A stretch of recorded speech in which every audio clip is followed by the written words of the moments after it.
Hello guys, welcome back to my channel. ये video class 12 के लिए है। इसमें मैं आज आप लोगों को हिंदी मीडियम में चैप्टर नंबर 6 इकोनॉमिक्स का समझाऊंगी, वीएसटी अर्थशास्त्र का। तो सभी बच्चे से बहुत ध्यान से सुनेंगे और समझेंगे। इसके साथ ही आप लोगों के एग्ज़ाम में 13 मार्क्स कवर अप कर रहा है, जिसमें 5 से लेकर के 9 तक के सभी चैप्टर 13 मार्क्स तक के आप लोगों से पूछे जाएंगे। तो सभी बच्चे इस चैप्टर को बहुत ध्यान से सुनेंगे और समझेंगे। तो सबसे पहले, क्योंकि चैप्टर का नाम कॉस्ट है, लागत है, तो सबसे पहले मैं आप लोगों को समझाती हूँ कि लागत का मतलब क्या होता है। एक वस्तु को उत्पादित करने के लिए उठाए गए कुल व्यय को लागत कहते हैं। इसने बोला है कि जब भी हम किसी वस्तु का प्रोडक्शन करते हैं, हम उसे बनाते हैं, तो उसको बनाने पर जो भी खर्चा होता है, ध्यान से सुनना है आप लोगों को, कि उसको बनाने पर जो भी खर्चा उठेगा, उठाए गए कुल व्यय को हम क्या कहते हैं? लागत कहते हैं। कि किसी वस्तु का प्रोडक्शन करा और उसको बनाने में जितना भी खर्चा हुआ, दैट इज कॉस्ट, लागत। अर्थशास्त्र में लागत का अर्थ स्पष्ट व अस्पष्ट लागतों के योग से होता है। अब ध्यान से सुनना है आप लोगों को। इसने बोला है यहाँ लागत को दो पॉइंट्स के अंदर डिवाइड किया गया है। पहला स्पष्ट लागत और दूसरा है अस्पष्ट लागत। स्पष्ट लागत क्या होता है? इसका अर्थ आघातों पर किए गए, ध्यान से सुनना है आप लोगों को, वास्तविक मौद्रिक व्यय या साधन सेवा प्राप्त करने के लिए बाहरी व्यक्तियों को किया गया भुगतान होता है। मतलब कि ये ऐसा भुगतान होता है जो बाहर वालों को जाता है। ध्यान से सुनना है आप लोगों को, ये कैसा भुगतान होता है जो हमें बाहर वालों को देना पड़ता है। जैसे कि क्या? उदाहरण के लिए कर्मचारियों को दी गई मजदूरी। मैंने फैक्ट्री खोली और उसमें मैंने मज़दूरों से काम करवाया, देन उसके बाद मैंने उनको उनकी मजदूरी दे दी। तो ये क्या हुआ कि पैसे जो है वो मेरी तरफ से गए दूसरे की तरफ। किराए पर लिए गए परिसर का किराया, जैसे मैंने एक बिल्डिंग ले रखी है और उसका हर महीने रेंट आता है, तो वो क्या है? स्पष्ट लागत है। और कच्चे माल के लिए भुगतान, लाइक मैंने कोई रॉ मटेरियल ले रखा है और उसके ऊपर मुझे दिए जाने वाले पैसे, मीन्स कि उस कच्चे माल को खरीदने के लिए मैं क्या दूंगी? उसका भुगतान करूंगी, मैं उसके लिए पैसे दूंगी। आप लोगों को ध्यान रखना है, स्पष्ट लागत क्या है? बाहर वालों को जो दिया जाता है, बाहर वालों को जो दिया जाता है वो क्या है? स्पष्ट लागत है, जो अभी मैंने आप लोगों को एग्जाम्पल देख करके समझाया। अब दूसरा वाला है अस्पष्ट लागत। सभी बच्चे से बहुत ध्यान से सुनेंगे। ये मालिक द्वारा प्रदान की गई आगातों का अनुमानित मूल्य होता है, जिससे सामान्य लाभ भी शामिल होता है। अब ध्यान से सुनना है इसके अंदर। अब सभी बच्चे से बहुत ध्यान से सुनेंगे। इसने क्या बोला है? जो अस्पष्ट लागत है ये क्या होता है? ये खुद के लिए होता है, मीन्स किसके अंदर? जो उद्यमी होता है, जो मालिक होता है, वो अपने लिए प्रोवाइड करता है। क्या करता है? अपने लिए प्रोवाइड करता है। इसमें लाभ भी शामिल होता है, प्रॉफिट भी शामिल होता है। जैसे कि क्या? स्वयं की पूंजी पर ब्याज, लाइक मुझे मेरे पैसों पर मिलने वाला इंटरेस्ट। स्वयं की भूमि का लगान, मैंने अपनी भूमि रेंट पर दे रखी है। उद्यमी की सेवाओं के लिए वेतन आदि। जो भी मैं सेवाएं प्रोवाइड करूंगी, मुझे उससे मिलने वाला पैसा या मुझे उससे मिलने वाला वेतन, ये क्या होगा? अस्पष्ट लागत। तो आप लोगों को बहुत अच्छे से ध्यान रखना है कि स्पष्ट लागत क्या होता है? जो बाहर वालों को दिया जाता है। लाइक मैंने मज़दूरों से काम करवाया, मैंने उनको बदले में उनकी मजदूरी में वेतन दे दिया। या मैं बिल्डिंग में रह रही हूँ तो मुझे उसका रेंट देना पड़ेगा, किराया देना पड़ेगा। और जबकि अस्पष्ट लागत क्या होता है? जो हम स्वयं रखते हैं, जो मालिक है वो अपने लिए प्रोवाइड करता है। जैसे मुझे मेरी पूंजी पर मिलने वाला इंटरेस्ट हो गया, या मैं एक उद्यमी हूँ तो मैंने अपनी सेवाएं दी और उसके बदले में मुझे वेतन मिला। तो सभी बच्चे इन दोनों टर्म्स को बहुत अच्छे से याद रखेंगे, स्पष्ट लागत को और अस्पष्ट लागत को। आप सभी बच्चे से बहुत ध्यान से सुनेंगे। ये आप लोगों के एग्ज़ाम में 3 मार्क्स को कवर अप कर रहा है, तो आप लोग इसे बहुत अच्छे से एक्सप्लेन करेंगे। सबसे पहले स्पष्ट लागत लिखेंगे, उसके बाद अस्पष्ट लागत लिखेंगे, उसके बाद आप लोग इसका अर्थ लिखेंगे और अर्थ में एक एक पॉइंट को आप लोग एक्सप्लेन करेंगे। जैसे स्पष्ट लागत, ये बाहर से ली गई साधन सेवाओं के लिए किया गया भुगतान होता है। अगर मैं बाहर से सेवा लूँगी तो इसका मतलब ये हुआ कि मुझे उसके बदले में मजदूरी देनी पड़ेगी, मैं बाहर वालों को दूंगी। और वहीं अस्पष्ट लागत में क्या है, ये स्वयं आपूर्ति किए गए साधनों की लागत है। जैसे मैंने यहाँ पर एक ज़मीन खरीद ली, तो इसके लिए क्या होगा, ये मेरी खुद की लागत है।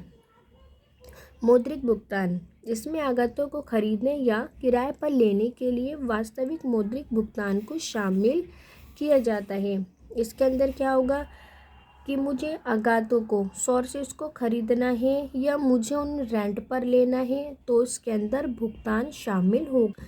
अगर मैं किसी और से ज़मीन किराए पर ले रही हूँ तो इसका मतलब होगा मुझे उसका भुगतान करना होगा। और जबकि अस्पष्ट लागत में क्या है, ध्यान से सुनना है आप लोगों को, इसमें फार्म द्वारा स्वामित्व तत्व वाले साधनों के आरोपित मूल्य को शामिल किया जाता है। इसमें कोई मौद्रिक भुगतान शामिल नहीं होता। इसने क्या बोला है कि इसमें हमें कोई भी भुगतान नहीं देना होगा।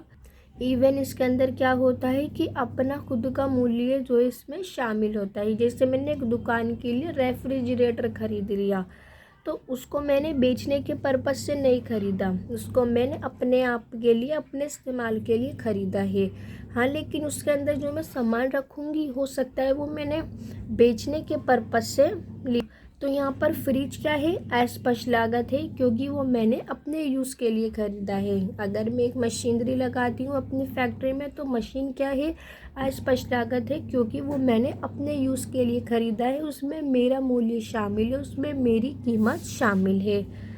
और जबकि मैं उस मशीन से कोई सामान बना करके बेचती हूँ तो वह स्पष्ट लागत में आएगा। अब यहाँ दे रखा है एग्जाम्पल, मजदूरी, लगान, बीमा आदि पर किया गया भुगतान। जो अभी मैंने आप लोगों को समझाया, लाइक मजदूरी, लाइक लगान हो गया, रेंट हो गया, बीमा हो गया, इनसे क्या होगा कि मैं ये बाहर की तरफ दूंगी। स्वयं के लगाई गई पूंजी पर ब्याज, स्वयं की भूमि का लगान आदि। और जबकि यहाँ क्या होगा, ये मेरे ही द्वारा खरीदी गई वस्तुएं होंगी, जिसकी मैं आरोपित मूल्य जो भी उसका प्राइस है वो मैं अपने आप सेट करूँगी। अब हमारी यहाँ से नेक्स्ट टर्म शुरू होती है लागत फलन, कॉस्ट फंक्शन। तो सभी बच्चे से बहुत ध्यान से सुनेंगे।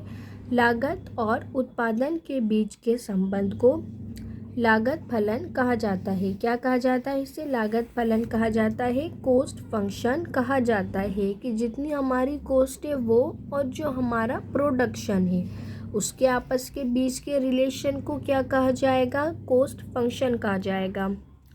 लागत फलन लागत और उत्पादन के बीच के फलनात्मक संबंध को दर्शाता है। इसे निम्न रूप से व्यक्त किया जाता है। वेरी इंपॉर्टेंट, सभी बच्चे से बहुत ध्यान से सुनेंगे। सबसे पहले क्या होगा कि C इक्वल्स टू F बताया गया है। C क्या है यहाँ पर, लागत, F क्या है यहाँ पर, फंक्शन। मीन्स कि हमें अपने प्रोडक्शन को तैयार करने में जितने भी कारकों की ज़रूरत पड़ी, जैसे हमें भूमि की ज़रूरत पड़ी होगी, अगर मुझे खेती करनी है तो उस खेती में मुझे मज़दूरों की ज़रूरत पड़ेगी, मुझे लेबर की, मुझे ज़मीन की ज़रूरत पड़ेगी। तब ऐसा नहीं है कि जो मेरी खेती है वो हवा में होगी, नो, ऐसा नहीं है, ज़मीन पर होगी खेती। तो प्रोडक्शन को बनाने के लिए जो भी कारकों का यूज़ होगा उसके बीच के रिलेशन को क्या कहा जाएगा, लागत फलन। C क्या है यहाँ पर, उत्पादन की लागत, कॉस्ट है। Q क्या है यहाँ पर, प्रोडक्शन की मात्रा है। F क्या है यहाँ पर, फलनात्मक संबंध है कि मुझे प्रोडक्शन बनाने के लिए क्या क्या कारकों की ज़रूरत पड़ेगी। अब सभी बच्चे बहुत ध्यान से सुनेंगे। यहाँ से हमारी छोटी छोटी टर्म्स शुरू होती हैं। अल्पकालीन लागतें, शॉर्ट रन कॉस्ट। हमें ज्ञात है कि अल्पकाल में कुछ साधन स्थिर होते हैं जबकि अन्य परिवर्ती होते हैं। जिसने बोला है कि हमें पता है कि जब भी हम कोई प्रोडक्शन बनाते हैं तो उसके अंदर कोई वस्तु यहाँ पर स्थिर रहती है और जबकि कोई जो है वो परिवर्ती होती है, उसमें चेंज आ सकता है। जैसे कि क्या, ध्यान से सुनना है आप लोगों को। स्थिर के अंदर एग्जाम्पल हम लोग ले लेते हैं ज़मीन का। ज़मीन क्या है, स्थिर है, ज़मीन चेंज नहीं होगी। ज़मीन पर ही मशीनरी रखी जाएगी, फैक्ट्री को बनाया जाएगा। और इसके अलावा जबकि परिवर्ती क्या है, जैसे मुझे अपने काम को करवाने के लिए पहले 20 मज़दूरों की ज़रूरत पड़ रही थी, लेकिन उसके बाद जो है वो मेरा प्रोडक्शन बढ़ गया और मज़दूरों की संख्या मैंने बढ़ा के 20 से 22 कर दी। तो इसको हम क्या कहते हैं, परिवर्ती कहते हैं, जो चेंज हो सकता है। अब यहाँ ऐसा नहीं होगा कि मेरा अगर प्रोडक्शन ज़्यादा होगा तो मैं अपनी ज़मीन को बड़ी कर दूँगी, नो, ऐसा नहीं होगा। ज़मीन क्या रहेगी, मेरी फिक्स रहेगी। मैं उसी एरिया में रह कर के अपनी फैक्ट्री पर काम करूँगी। तो ज़मीन क्या है यहाँ पर, स्थिर है, और मज़दूर क्या है यहाँ पर, परिवर्ती है। अगर मेरा प्रोडक्शन ज़्यादा होगा तो मैं मज़दूरों की संख्या कम या ज़्यादा कर सकती हूँ। इस प्रकार अल्पकालीन लागतों को भी 2 प्रकारों में बांटा जाता है।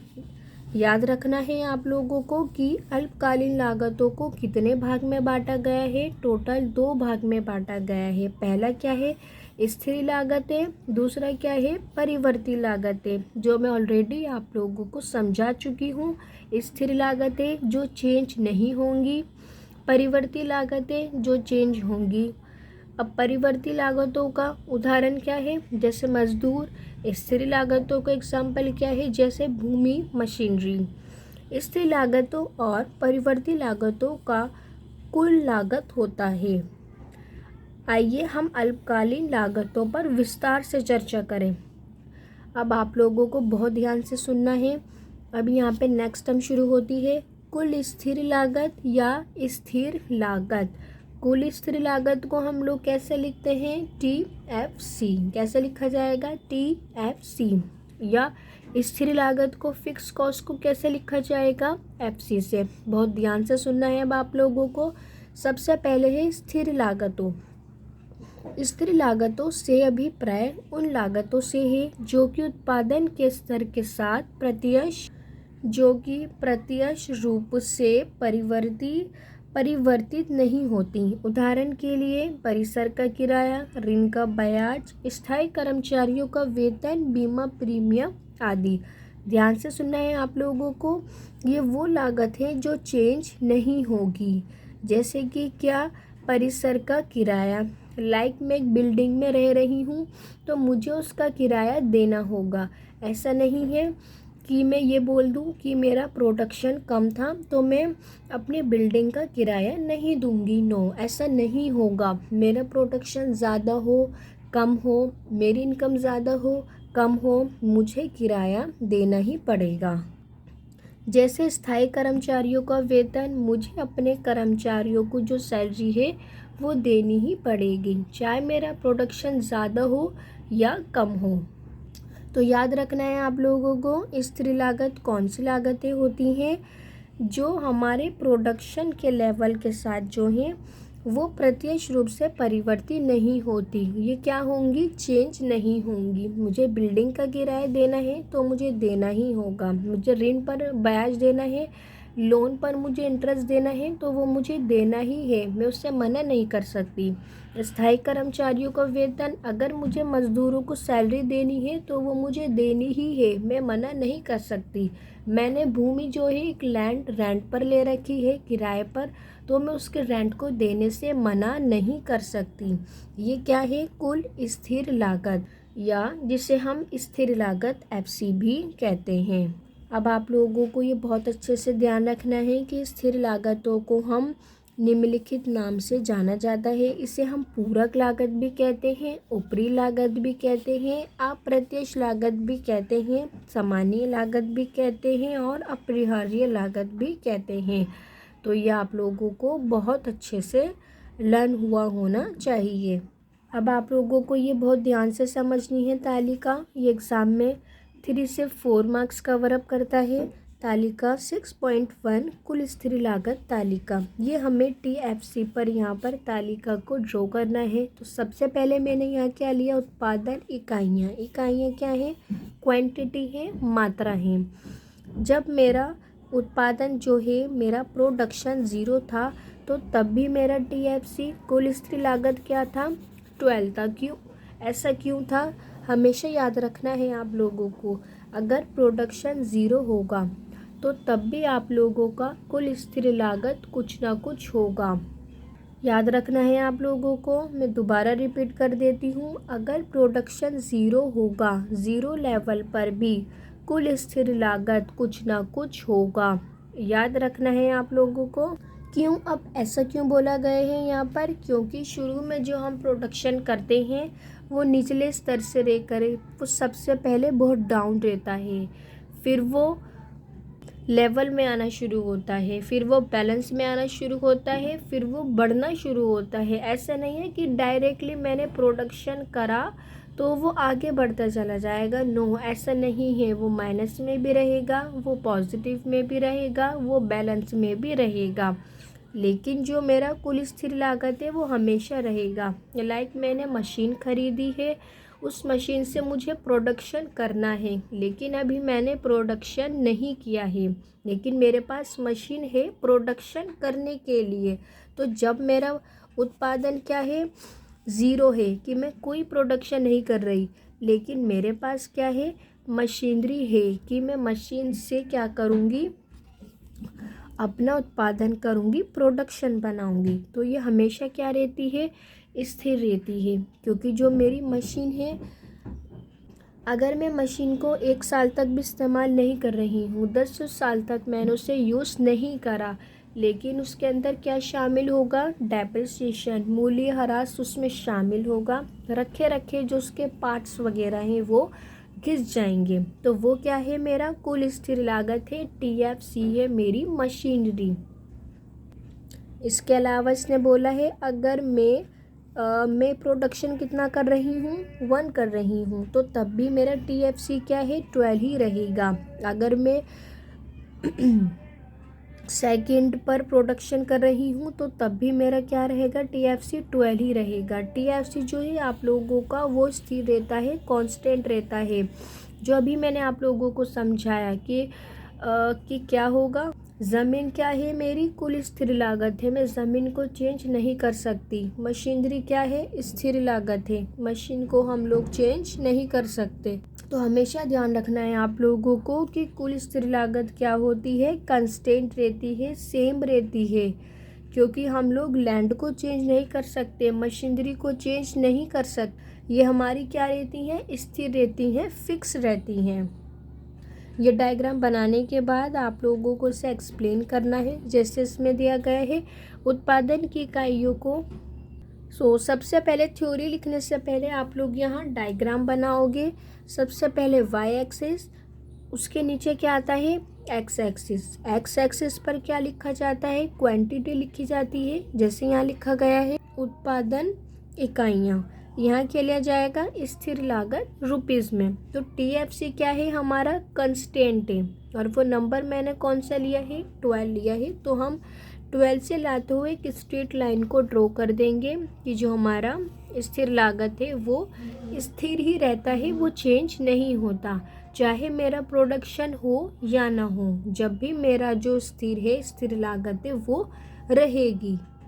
अब सभी बच्चों को बहुत ध्यान से सुनना है। आप लोग क्या लिखोगे, TFC वक्र x अंश के समांतर एक क्षैतिज सरल रेखा होती है। ये क्या होती है, x एक्सिस के पैरेलल है। ध्यान से सुनना है, ये x एक्सिस की क्या है, पैरेलल है TFC। तो आप लोग लिखोगे कि एक क्षैतिज सरल रेखा होती है जो ये दर्शाती है कि कुल स्थिर लागतें प्रोडक्शन के सभी स्तरों पर एक समान बनी रहती है। अगर मेरा प्रोडक्शन 0 है तो मेरा जो TFC है वो जब भी 12 रहेगा। अगर मेरी प्रोडक्शन की क्वांटिटी 1 है तो भी वो 12 रहेगा। अगर 3 है तो भी वो 12 ही रहेगा, क्योंकि मैं मशीनरी को चेंज नहीं कर रही हूँ। मैं उसी को लेते हुए पहला प्रोडक्शन बना रही हूँ। मैं 2 मैं 2 इकाइयाँ बना रही हूँ, मैं 3 इकाइयाँ बना रही हूँ, लेकिन मेरी जो मशीनरी है वो वही है। डायग्राम ड्रॉ करने के बाद आप लोग इसे थ्योरिकल भी रिप्रेजेंट करेंगे। उत्पादन की इकाइयों को हम लोगों ने एक्स अंश पर लिया था और स्थिर लागतों को हम लोगों ने वाई अंश पर मापा था। अब इसने बोला है कि हम इस तालिका की बात करें तो बिंदुओं को जोड़ने से स्थिर लागत वर्ग TFC प्राप्त हुआ है, जो अभी हम लोगों ने एक स्ट्रेट लाइन डाली थी। तो इन बिंदुओं को जोड़ने पर हमें क्या मिला था? TFC मिला था। वक्र y अंश पर अंतखंड बनता है जो कि 12 की स्थिर लागत के बराबर है। y अंश पर हम लोगों ने क्या रिप्रेजेंट करी थी? बेसिकली नंबरिंग को हमने प्रेजेंट करा था और हमने 12 को लेते हुए 12 नंबर को, क्योंकि यहाँ हमने 12 रखा था, 12 को लेते हुए हमने एक लाइन स्ट्रेट ड्रॉ कर दी, बिंदुओं को आपस में मिला दिया और TFC वक्र जो है वो बन करके तैयार हो गया। अब ये पॉइंट सभी बच्चे बहुत ध्यान से सुनेंगे। TFC उत्पादन के सभी स्तर पर एक समान रहती है, चाहे उत्पादन शून्य ही हो। जो हमारा कुल स्थिर लागत है वो प्रोडक्शन के सभी लेवल के ऊपर कैसा रहेगा? स्थिर रहेगा। क्यों रहेगा? क्योंकि हम लोग लैंड और मशीनरी को चेंज नहीं कर रहे हैं, उसी को लेते हुए हम आगे का प्रोडक्शन बना रहे हैं, आगे का उत्पादन कर रहे हैं, चाहे हमारा प्रोडक्शन ज़ीरो ही क्यों ना हो। सभी बच्चों को ये बात बहुत अच्छे से ध्यान रखनी है कि TFC उत्पादन के सभी स्तर पर सेम रहेगा, भले ही हमारा प्रोडक्शन ज़ीरो ही क्यों ना हो।